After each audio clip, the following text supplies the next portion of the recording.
All right, let's just jump right into it. Welcome back to The Explainer. Today, we are unpacking the absolute historic spectacle that is tomorrow's semi-quintennial. Try saying that 3 times fast. But really, we're looking at the hard data behind these massive nationwide celebrations. We're asking what I think is a super fascinating question. How do these huge patriotic events actually rewire our political DNA? Because look, America is turning 250 tomorrow. 250. It is a massive milestone. We are talking about the most ambitious nationwide celebration we have seen since the bicentennial, way back in 1976. It spans all 50 states, and the sheer scale of it is just wild. Just to give you an idea of the scope here, we've got everything from President Trump addressing the nation at Mount Rushmore under heavy security to these massive stadium block parties where tickets are, get this, cleverly priced at exactly $17.76. And honestly, that's just the big stuff. There are literally over 1,200 local events happening right now. Think community barbecues, endless hot dogs, custom corporate swag, neighborhood fireworks. It is an absolute sensory overload of patriotism. But here's the thing. Beyond all the fireworks and the cool merchandise, here is the real million-dollar question we're exploring today. Do these massive celebrations actually shape the nation? Like, does participating in all these parades and block parties actually change our political beliefs and our behaviors in the long run? Or is it really just an excuse to take a fun day off? Let's get into it. Section 1. The Rainfall Natural Experiment, a proxy for participation. So, to answer that big question, we have to look at this totally ingenious academic study from 2011. These researchers used what's called a natural experiment. See, they faced a giant data problem. You literally cannot track every single childhood barbecue or parade attendance going back decades, right? It's impossible. So instead, they used daily rainfall data from the National Oceanic and Atmospheric Administration, tracking it all the way from 1920 to 1990. The logic is actually brilliant. A rainy 4th of July, that means canceled events and low attendance.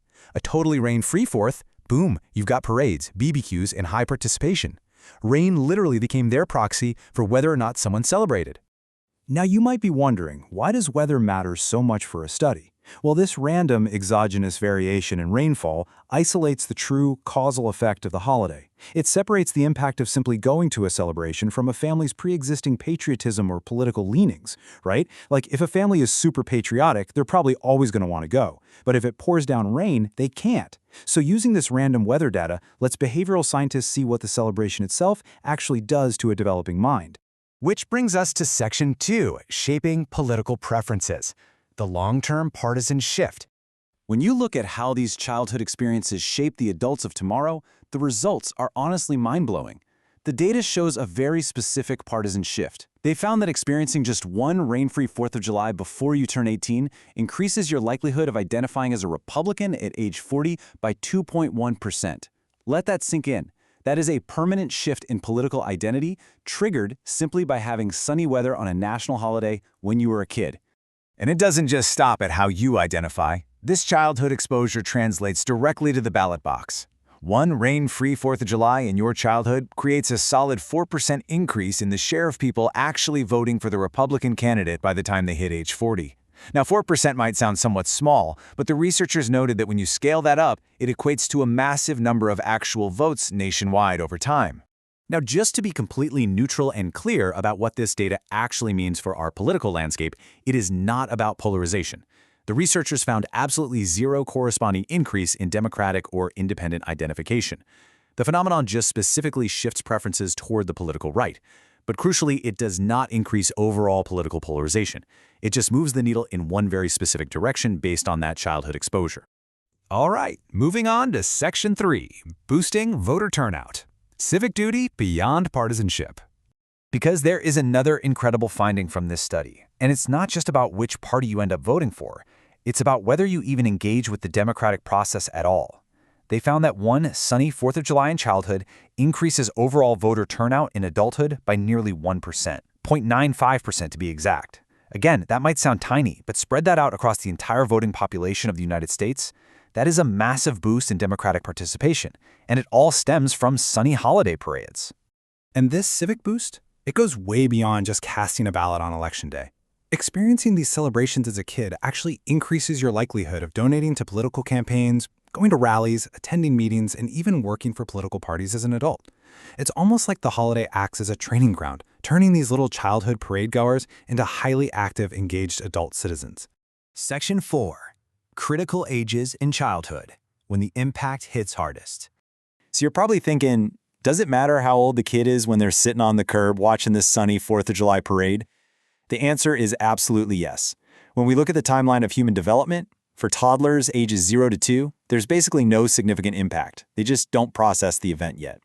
But ages 7 to 10, that is the absolute peak window where that partisanship is permanently cemented. On the flip side, ages 15 to 18 are the peak years for boosting future voter turnout. But interestingly, that specific turnout effect kind of fades as the individual gets older, whereas the partisan shift from ages 7 to 10 is permanent. It is wild how different stages of brain development absorb the exact same holiday in completely different ways. Section 5. Why does this happen? 3 academic interpretations. Okay, so all of this data naturally begs the big question. What is actually going on in the developing brains of these kids while they're watching fireworks and waving flags? Well, the researchers broke it down into 3 academic theories. Step 1 is the foundational impact. Basically, early childhood is just this critical window where permanent competencies and beliefs are super easily shaped. Step 2 is political congruence. They suggest that the specific type of patriotism historically promoted at these events just aligns more naturally with Republican values, creating a built-in bias. And step 3 is civic duty. The holiday acts as a giant public ritual. It teaches kids a broad, nonpartisan lesson that participating in your nation, like going out to vote, is simply what good citizens do. And there's a super interesting geographic nuance here too. The researchers found that the permanent shift toward Republican preferences only really happens if the child grows up in a Republican-dominated county. But that nearly 1% boost in general voter turnout, that happens equally everywhere. It totally doesn't matter if you're in a deeply red or a deeply blue area. The civic duty aspect crosses all political lines. Now, if we look at how this all builds across generations, there's a fascinating shift over time. For cohorts born between the 1920s and 1960s, these celebrations were highly political, major community events, and that's what resulted in that strong Republican bias. But for kids growing up in the 70s and 80s, the holiday got way more commercialized and private. Think quiet backyard barbecues rather than big town square political speeches. Because of that, the partisan bias actually disappeared for younger cohorts. Yet, through all of those decades, the boost to voter turnout has stayed absolutely constant. Which really brings us all the way back to the origins of this massive spectacle. Back in 1776, John Adams wrote that this day ought to be solemnized with pomp and parade, from one end of this continent to the other, from this time forward forevermore. So the big takeaway here is that none of this was an accident. The grand scale, the parades, the community bonding, that was all baked into the very design of the holiday right from the start to forge a national identity.